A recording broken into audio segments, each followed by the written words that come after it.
Ang San Miguel Beermen ngayon ay hahabol at hihirit pa ng trade bago mag-debut itong si Benny Boatwright sa linggo. Ayon dito sa mga nasagap na balita, ito raw San Miguel Beermen ay ititrade na ang kanilang big man na si JM Calma, pati na rin yung kanilang rookie na si Royce Mantua. Dito naman sa Six Fuel Masters kapalit ni Jason Perkins. Dalawa ang mawawala sa San Miguel pero makakapalit naman ay ito si Jason Perkins. Medyo sasabihin nyo parang risky ito dahil si Calma ay 6'8 na player samantalang si Perkins ay 6'5 lamang. Parang hinahanap daw kasi ng San Miguel ngayon dito sa kanilang lineup. Gusto nila na magkaroon ng isa pang power forward o kaya small forward na merong low post game at 3-point shot. Kaya ito si Jason Perkins yan daw ang mag-fit no sa role. Kasi sa ngayon kung ang center ng San Miguel si Fajardo at si Tautuba at syempre magiging power forward nila si Benny Boatwright. At ang magiging small forward nila ito si Lassiter at si Trollano.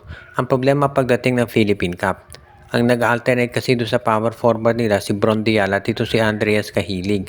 Gusto raw ng San Miguel Beer na kunin ito si Jason Perkins para ito raw maging power forward nila at ipapalit nga nila itong si Calma at si Mauntua. Posible rin na baka mabago pa yung usapan, Baka hindi ito si Calma ang ipalit nila kung hindi si Andreas Cahilig. So iyan, yung pinag-aaralang mabuti ngayon ditong San Miguel kung anong kanilang gagawin. Dahil syempre, kung ikaw naman ang talagang mag-a-adjust dito sa lineup ng SMB, gusto mo na magkaroon ka ng isa pang tinatawag na power forward pagdating na Philippine Cup. Yung kasing problema dyan, hindi masyadong makikita dito sa Commissioner's Cup dahil meron silang import. Pero pagdating ng Philippine Cup, dyan lalabas yung kakulangan sa rotation nila. Kaya nga ito si Jason Perkins, veterano na yan ang gustong makuha ngayon nitong si Coach Leo Austria sa San Miguel. Ang Meralco Bulls naman at ang NLEX Road Warriors ay nag-uusap na raw para sa isang posibleng trade ng kanilang mga guards. Ayon dito, ang isang senaryo na balitaan natin, itong si Kevin Alas daw mapupunta na sa Meralco Bulls at yung guard naman na si Aaron Black ang mapupunta sa NLEX Road Warriors. Dahil sister teams sila, gagamitin nila ang Blackwater Bossing bilang third team na magfa-facilitate ng trade. So posible muna itong si Aaron Black sa Blackwater Bossing pagkatapos ay ito dito sa NLEX Road Warriors. Kaya ganyan daw ang magiging sitwasyon ngayon kung sakasakali.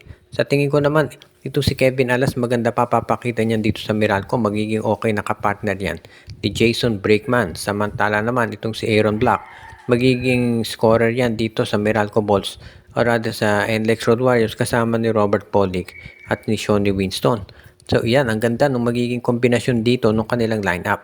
Kaya nga wala tayong makikita na problema dito, Kung sakasakali nga na matuloy ang nasabing usapan, sa tingin ko, itong labanan ng Meralco, NLEX at itong TNT gaganda, Alam natin powerhouse ng TNT pero itong NLEX at Meralco kapag nagkataon magiging very respectable na rin yung kanilang roster.